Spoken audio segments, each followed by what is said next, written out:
তারেক রহমানের কাছে আমার প্রত্যাশা, যদি আপনি বলেন, আমি জানি না আমার এই কথা ওনার কানে পৌঁছবে কিনা, কারণ আমাদের রাষ্ট্র কাঠামো এমন, শীর্ষস্থানে যারা যাবেন তাদের কাছে আর কথা পৌঁছে না, আর জনগণের আর্তনাদ আর যায় না। আমি জানি না আমার এই কথা যাবে কিনা। আমি তারেক সাহেবের কাছে আমার যে কথা থাকবে, উনি আমাদেরই প্রজন্মের মানুষ, হয়তো আমার বয়সের সিনিয়র উনি, এটা আমাদেরই প্রজন্মের মানুষ। আমার আহ্বান যেটা বা আমার আশা আকাঙ্ক্ষা যেটা, এদেশের কোটি কোটি জনগণ বিএনপিকে সমর্থন করে, বিএনপিকে ভালোবাসে। তাহলে একটা সুযোগ আছে ওনার হাতে। সুযোগটা হলো উনি একটা সিদ্ধান্ত নেবেন। সেই সিদ্ধান্তটা হলো বর্তমান বিদ্যমান ঔপনিবেশিক যুগের এর রাজনৈতিক অর্থনৈতিক বিচারিক ব্যবস্থা বাদ দিয়া আল্লাহর দেওয়া ডিভাইন গাইডেন্স, যেটা ঐশী জীবন বিধান, তাওহীদ ভিত্তিক একটা জীবন ব্যবস্থা উনি গ্রহণ করবেন। এটা ওনার প্রতি আমার আশা। এতে হলে কি হবে আমি বলি। এক নাম্বার, আল্লাহ এই জাতিকে সেভ করবেন, ওনাকে ওনার ফ্যামিলিকে আল্লাহ সেভ করবেন। এক। দুই, পরকালে আল্লাহ জান্নাতের সর্বোচ্চ মর্যাদা মাকাম দান করবেন। এটা হলো আমার কথাটা। আমাদের জাতিটা আল্লাহর কাছে একটা মোমেন জাতি হিসেবে গৃহীত হবে, সম্মানিত হবে। তারেক সাহেব তো নামাজ পড়েন, রোজা রাখেন, মুসলমানের সন্তান, হজ করতে যান। তো কাজে আমার কথা হলো এইটা, আমার আহ্বান। আপনি যেহেতু প্রশ্ন করেছেন আপনি কি চান, আমার চাওয়া একটা, যেহেতু কোটি কোটি লোক ওনাদেরকে সমর্থন করেন, ওনাদেরকে ভালোবাসেন, এই সুযোগটায় ওনারা আল্লাহর বিধানটাকে যেন কায়েম করেন যদি পারেন। এখন আপনি প্রশ্ন করতে পারেন তারেক সাহেব কোন বিধান করবেন। আপনার কাওমিদের আদর্শ নিলে আলিয়ারা মানবে না, জামাতের আদর্শ নিলে চরমোনাই মানবে না, চরমোনাইয়ের আদর্শ নিলে অন্য আলে সুন্নাত ওয়াল জামাতের লোকেরা মানবে না, মাজারপন্থীদের নিলে আর ওরা মানবে না, ওদের নিলে মাজারপন্থীরা খেপে যাবে। তারেক সাহেব তো একটা বিপদে পড়ে যাবেন আপনার কথা যদি নেওয়া হয়। এটার সমাধান নিয়ে আমি এসেছি। আমার কাছে একটা বই আছে, আমি দিচ্ছি। এইটার সমাধান আমার কাছে তাওহীদ ভিত্তিক রাষ্ট্র ব্যবস্থা। এখানে এই ধরনের সংকীর্ণতার জায়গা নাই, এখানে এই ধরনের বাড়াবাড়ির কোনো জায়গা নাই। সোজা কথা, আমি যে ইসলামের কথা বলছি এটা আল্লাহ রসুলের ইসলাম, প্রকৃত ইসলাম। ওটা হারিয়ে গেছে, এটা এদের কাছে নাই। সেটা কিভাবে রাষ্ট্রীয় জাতীয় জীবনে কার্যকরী করা যায় এর একটা রূপরেখা, এর একটা আউটলাইন বিস্তারিতভাবে তুলে ধরেছি। তা আমার প্রস্তাব, কাউকে ভয় না করে, কারণ উনি তো লন্ডনে ছিলেন দীর্ঘদিন, পাশ্চাত্য মানুষের মন মানসিকতা উনি ভালো করেই বুঝেন, এবং তারা কিভাবে এই উন্নয়নশীল দেশগুলোকে শোষণ করে নিয়ে সম্পত্তির পাহাড়ের উপর বসে আছেন উনি ভালো করেই জানেন।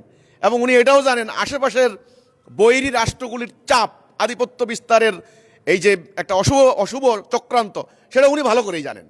কাজে আমি মনে করি যদি উনি জাতিকে রক্ষা করতে হয় তাহলে এই ঐক্যবদ্ধ হতে হবে জাতিকে একটা কথার উপরে, আমরা আল্লাহর বিধান ছাড়া কারো বিধান মানি না, আল্লাহর আনুগত্য করা ছাড়া কারো আনুগত্য করবো না। সেটা কিভাবে সম্ভব সেটার রূপরেখা আমি তুলে ধরেছি।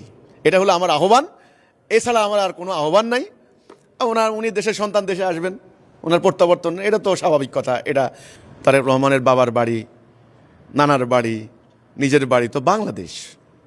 এটা রাজনৈতিক পরিস্থিতির কারণে উনি লন্ডনে যেতে বাধ্য হয়েছেন, এটা সবাই জানে। এ সত্য কথা না বললে তার উপায় নেই।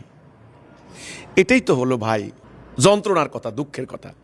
আমাদের দেশে ওনারা রাজনীতি করেন, পাশ্চাত্য দেখা দেখি, ক্ষমতা ছাড়ার পরে আর থাকতে পারেন না দেশে। কেউ লন্ডন যাইতে হয়, কেউ ইন্ডিয়া যাইতে হয়। কেন? সেনা প্রধান পালায় যেতে হয়। হ্যাঁ, বিচারপতি, শুনুন, প্রধান বিচারপতি, চিফ জাস্টিস, যাদের বিচার করেছেন তিনি পালায় যেতে হয়। এটা কেমন রাজনীতি ভাই? কেমন রাষ্ট্র এটা ভাই? আমরা কি রাষ্ট্র কায়েম করতে পেরেছি আসলে? স্বাধীন কি আমরা হয়েছি আসলে? হয়নি। এই জন্য আপনি প্রশ্ন করেছেন যে 25 তারিখে তারেক জিয়া আসবেন। হ্যাঁ আসবেন, দেশের সন্তান দেশে আসবেন, কিন্তু নিরাপত্তা কি হবে না হবে। আমি আবার বলছি ভাই, আমাকে পেঁচিয়ে প্রশ্ন করে কোনো লাভ হবে না ভাই। আর আমি এত একেবারে ডিপ্লোম্যাটিক উত্তর আমি জানি না ভাই, আমি সরল উত্তর জানি, সরল কথা আমি বলছি ভাই। সেটা হলে আমি আশঙ্কা করি বাংলাদেশে এই হানাহানির রাজনীতি যতদিন থাকবে, এই ভুল পথ যতদিন সবাই প্র্যাকটিস করবে, এই সিস্টেম যতদিন প্র্যাকটিস করবে, ততদিন আমি কারো নিরাপত্তার আশা করতে পারি না, পরিস্থিতির উত্তরণের কোনো আশা করতে পারি না। সোজা কথা, আমি করতে পারি না। ওনার বাবা জিয়াউর রহমান সাহেব, প্রেসিডেন্ট জিয়াউর রহমান সাহেব, দেখেন ওনাকে কীভাবে নিষ্ঠুরভাবে হত্যা করা হয়েছে। অথচ উনি কিন্তু দেশের জন্য কিন্তু অনেক অবদান রেখেছে। হ্যাঁ, ওনার রাজনৈতিক প্রতিপক্ষ তো আছে, ঠিক আছে, স্বাভাবিক কথা, যারা আওয়ামী লীগ করে ওনাকে আবার নানানভাবে ব্লেম করছে। তা আমার কথা হচ্ছে এইটা, যে এই সিস্টেমটা থেকে আমরা বেরিয়ে আসি, দেশ থেকে যেন কেউ পালিয়ে না যায়, দেশের সন্তান দেশে থাকুক, মানুষের কল্যাণে আমরা কাজ করি, আল্লাহরও সন্তুষ্ট হবে, মানবতার কল্যাণ হবে, আমি পরকালে জান্নাত যাব। এই রাজনৈতিক ব্যবস্থা থেকে বেরিয়ে আসতে হবে। তা না হলে তারেক সাহেব নয়, যে কেউ আসলেও পরিস্থিতির খুবই ডিফারেন্স হবে আমি আশা করতে পারি না, আসার কোনো কারণ দেখি না আমি।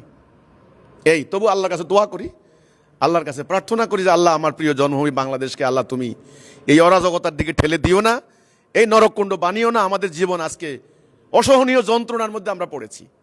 বা সোজা কথা, নেতা নেত্রীরা যেমন কষ্টে আছে, আমরাও কষ্টে আছি। আমরা এখান থেকে বের হইতে হবে, আল্লাহর দিন কায়েম করতে হবে। তারেক সাহেব যদি আসে, যদি তৌহিদ ভিত্তিক রাষ্ট্র ব্যবস্থার প্রস্তাব মেনে নেন, তাহলে আন্তর্জাতিক একটা চাপের মধ্যে পড়তে পারে, এটা আপনি বলেছেন। হ্যাঁ, ঠিক আছে, এটা আন্তর্জাতিক চাপ মোকাবেলা করবে কিভাবে? দেখেন, এখানেই তো কাফের আর মোমেনের পার্থক্য, এখানেই হলো শিরিক কুফর আর তাওহীদের পার্থক্য। রাসূলুল্লাহ যখন তাওহীদের ঘোষণা দিয়ে আল্লাহর উপর ভরসা করে মদিনা ভিত্তিক একটা রাষ্ট্র ব্যবস্থা কায়েম করলেন, তার পরবর্তীতে সেটার প্রভাবে অর্ধ দুনিয়াতে কিন্তু দিন প্রতিষ্ঠা হয়ে গেছে, মানে মানুষের মুক্তি এসেছে। তো আজকে যদি বাংলাদেশের এই ভূখণ্ডে আল্লাহ দেওয়া দিন প্রতিষ্ঠা হয়, আল্লাহ দেওয়া দিন কিন্তু এই মোল্লা মুন্সিদের এই বিকৃত ইসলাম না কিন্তু ভাই, এটা আমি কিন্তু বারবার বলে দিচ্ছি। আচ্ছা, যদি কায়েম হয়, সহজ সরল উদারনৈতিক ইসলামটা কায়েম হয়, আপনি বলছেন আন্তর্জাতিক চাপ, হ্যাঁ আন্তর্জাতিক চাপ তো আসবেই, আসতেই পারে, আবার নাও আসতে পারে। আপনারা এটা মনে করেন না। আন্তর্জাতিক সম্প্রদায় কি চায়? আন্তর্জাতিক সম্প্রদায় চায় উগ্রবাদকে ভয় পায়, জঙ্গিবাদকে ভয় পায়, সন্ত্রাসবাদকে ভয় পায়, নারীদের অধিকার নষ্ট করছে ধর্মের নামে, এগুলোকে ভয় পায়, মানুষের মানবাধিকার লঙ্ঘন করছে ধর্মের নামে, এটাকে ভয় পায়। আন্তর্জাতিক সম্প্রদায় যদি দেখে যে মানবাধিকার প্রতিষ্ঠিত হচ্ছে, এখানে আদালতে ন্যায় বিচার হচ্ছে, এখানে অভাব দারিদ্র দূর হয়ে গেছে, তাহলে আন্তর্জাতিক সম্প্রদায় কেন চাপ দিবে? কেন চাপ দিবে? আপনারা তো ধারণা উল্টা করছেন কেন? ইতিবাচক ধারণা করতে অসুবিধা কোথায়? আমাদের নিজেদের আদর্শটা এতটাই শক্তিশালী যে আমি আদর্শটা নিলেই সবাই আমাকে মেরে ফেলবে, না না। আমি যে প্রস্তাব করছি, তারা ন্যায় বিচার চায়, সুবিচার চায়, ন্যায় বিচারের জন্য, মানবাধিকারের জন্য জাতিসংঘের মানবাধিকারের সনদ করেছে, সেটা যদি এখানে কায়েম করতে পারি আমরা, তাহলে ওরা আমাদেরকে সাধুবাদ জানাবে, আন্তর্জাতিক সম্প্রদায় চাপ দিবে না। যদি দেওয়ার কথা আসেন, তাহলে আল্লাহর সাহায্য, আমরা আল্লাহর উপরে নির্ভরশীল। পুরো 16 কোটি মানুষ, 18 কোটি মানুষ যদি একজনকে নেতা মেনে নিয়ে একটা আদর্শের উপরে, আল্লাহর উপরে আস্থা বিশ্বাস নিয়ে যদি দাঁড়িয়ে থাকে, আল্লাহ সেভ করবেন। এই ইমান তো থাকতেই হবে। মদিনাকে সেভ করছেন না আল্লাহ?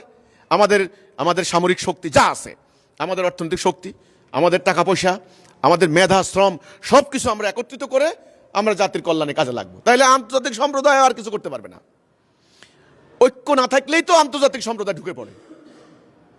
তো আন্তর্জাতিক সম্প্রদায় চাপ তো এখনো দিচ্ছে, চাপ দেয় না তা না।